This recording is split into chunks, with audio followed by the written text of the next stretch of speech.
Y en nuestro tiempo de Enigmas de la Historia viajamos hasta el pasado para hablar de los filisteos, sí, aquellos enemigos legendarios de los israelitas conocidos a través de los relatos bíblicos.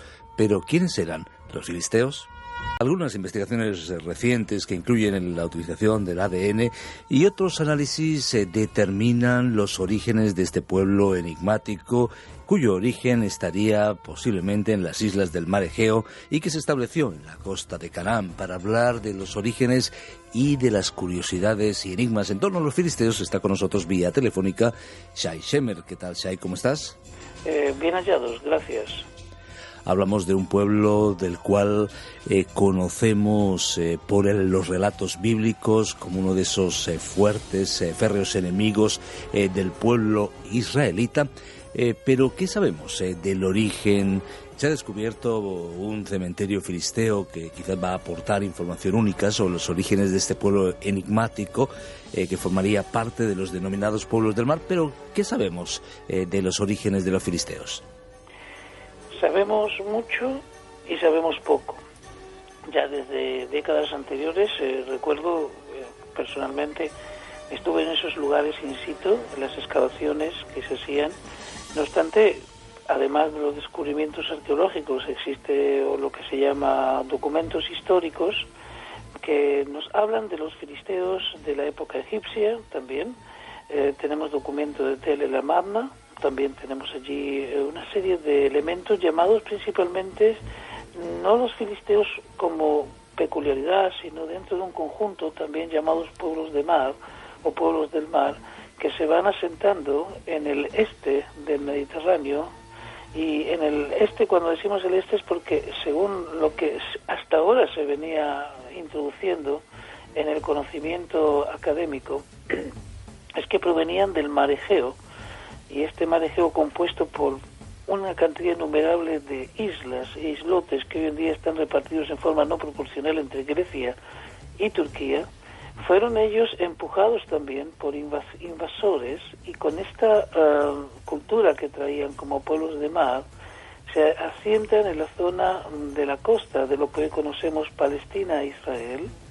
Y en ese lugar realizan un asentamiento en 5 ciudades, 5 puntos: Asdod, Ashkelon, Ekron, tienen Gat y Gaza.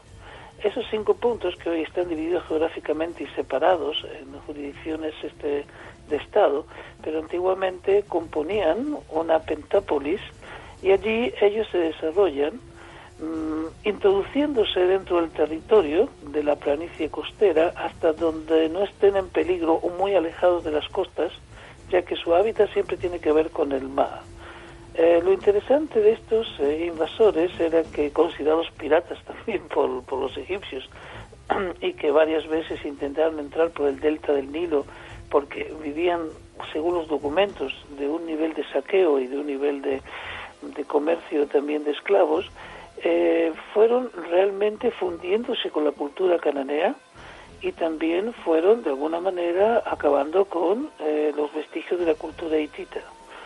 Esta forma de ver la historia documentaria como la estoy planteando, estamos hablando ya de un conocimiento que viene de finales del siglo XIX hasta nuestras épocas.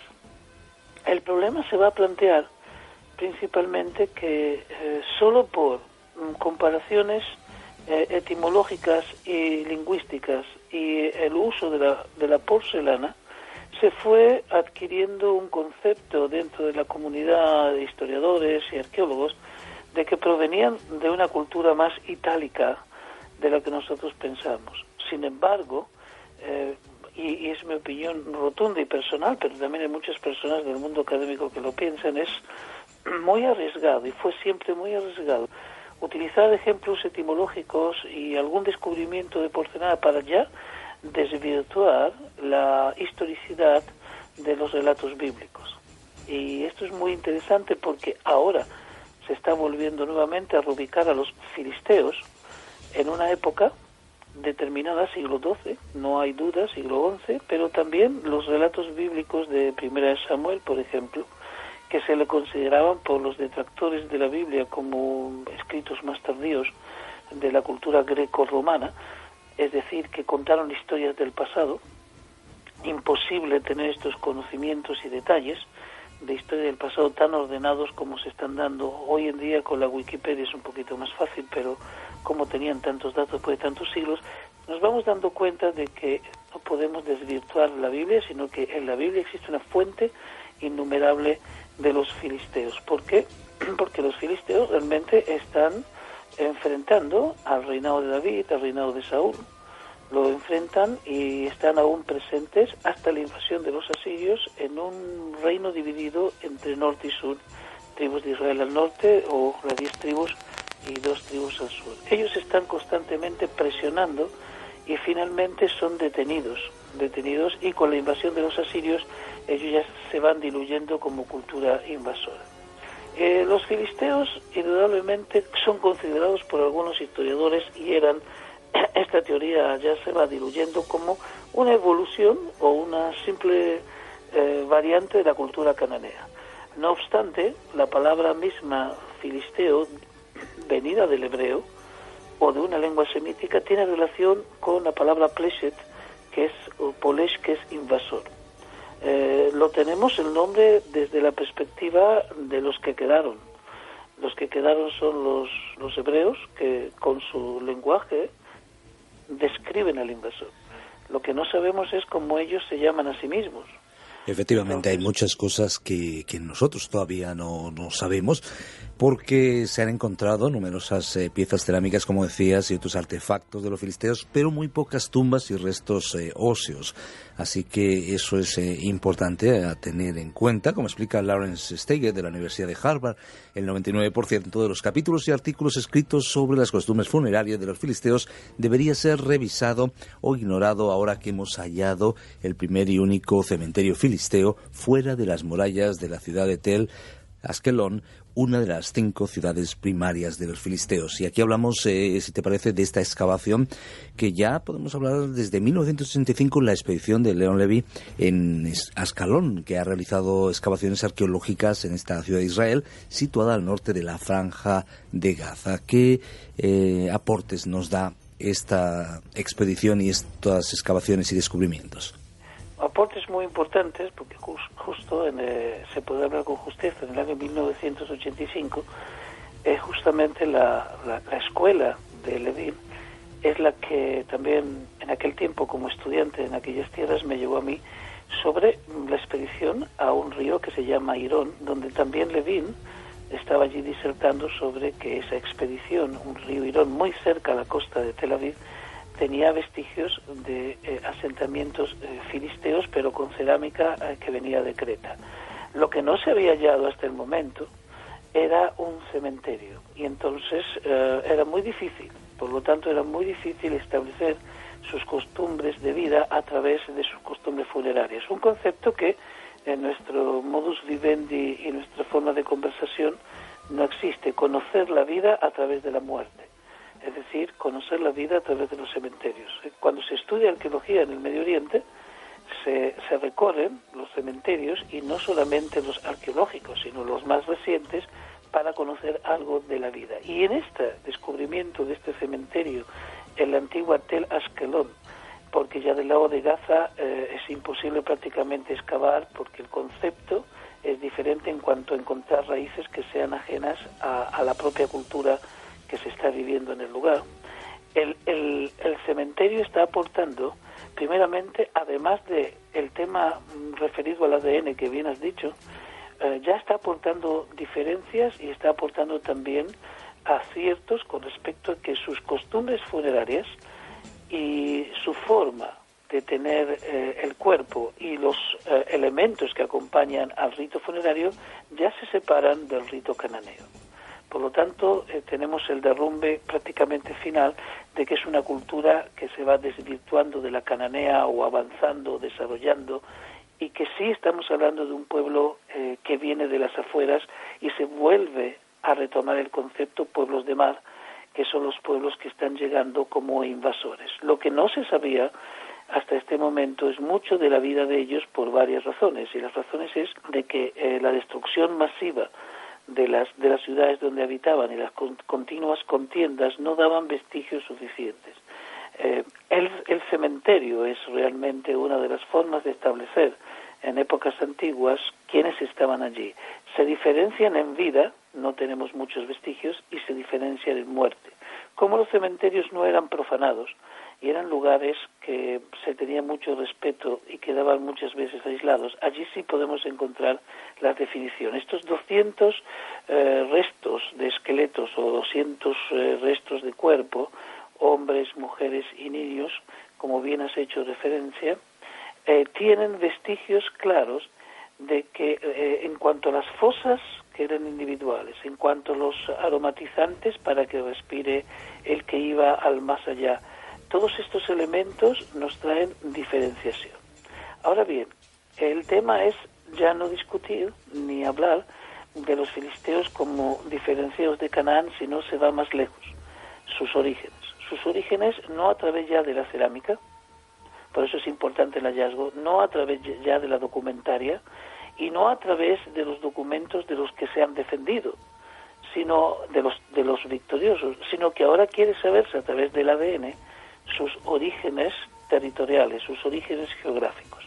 Con esta situación, con este hallazgo, el primer hallazgo de un cementerio filisteo en cuanto a la forma de tener las tumbas se ha identificado mejor, se podrá ya dar un más acierto con respecto a sus orígenes. No tenemos dudas con respecto al desarrollo de esta cultura en Canaán, pero sí tenemos muchas dudas con respecto a sus orígenes. Y quiero hacer notar 1 Samuel 13:21, porque en 1 Samuel 13:21 se habla de una unidad de pago que se llama PIM, que son 2/3 de un ciclo, y esta unidad de pago PIM es para el artesano que trataba el hierro, un secreto heredado de los hititas aparentemente y guardado por muchos años a manos de los filisteos para que ellos desarrollen herramientas y armas y afilen estas herramientas y armas, entre comillas, no a cualquiera se las proporcionaban, para que sean más fuertes que el trabajo del bronce anterior. Y así con este secreto ellos tenían una preeminencia cultural porque el tratado del hierro equivalía al valor oro de la época. Por lo tanto, el hierro era tan dominante como el oro. Cuando se habla de una potencia de hierro, es como hablar hoy de una potencia que tiene oro. El dinero prevalecía y el hierro valía como el oro. Esta unidad que se llama PIM fue ubicada en una elevación que se llama Gezer a finales del siglo XIX, y por eso se la ve muy tardía y hay una gran controversia, pero ya saliendo de esto vemos que hay vestigios arqueológicos que se han hallado que tienen que ver con relatos bíblicos. La característica de estos filisteos, de este grupo de mar, era justamente el dominio del arte del hierro, lo que les trajo una gran prosperidad económica y un gran peligro para los israelitas que no tenían el dominio del metal. Por tanto, datos importantes y también un acercamiento al texto bíblico, no solamente desde su mensaje, pero desde su aportación histórica. La Biblia, de nuevo, corrobora y tiene razón, aporta elementos, y podríamos decir al revés, la arqueología corrobora los datos que encontramos en el texto bíblico. Quizás quedan muchas incógnitas en cuanto a los filisteos, volveremos con ellos posiblemente. De ellos sale ese gigante que se enfrenta a David, hablamos de Goliat, pero eso será parte de otro tema y de otra conversación. Es momento de conclusiones finales, Shai Shemer.